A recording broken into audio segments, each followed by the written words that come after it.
બોટાદ જિલ્લામાં 78માં સ્વતંત્ર પર્વ દિવસ નિમિત્તે ધામધૂમથી ઉજવણી કરવામાં આવી હતી। બોટાદના જિલ્લા કક્ષાના ધ્વજવંદન કાર્યક્રમ સરકારી હાઈસ્કૂલ ખાતે યોજાયો હતો। બોટાદની સરકારી હાઈસ્કૂલ ખાતે યોજાયેલા ધ્વજવંદન કાર્યક્રમમાં રાજ્યના વન પર્યાવરણ મંત્રી મુળુભાઈ બેરા દ્વારા ધ્વજવંદન કરવામાં આવ્યું હતું અને ત્યારબાદ પરેડ નિરીક્ષણ કરાયું હતું। જો કે બાદમાં સાંસ્કૃતિક કાર્યક્રમો પણ રજૂ થયા હતા।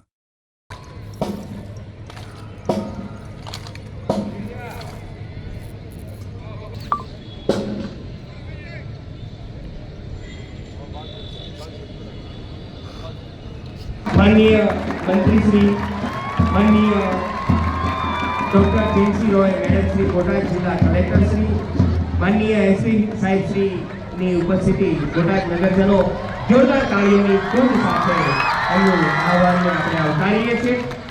રાષ્ટ્રના પર્વની માનનીય મંત્રી શ્રી હવે જોરદાર તાળીઓના નાદ સાથે આ રાષ્ટ્રીય શાયર ઝવેરચંદ મેઘાણીની કર્મભૂમિ અને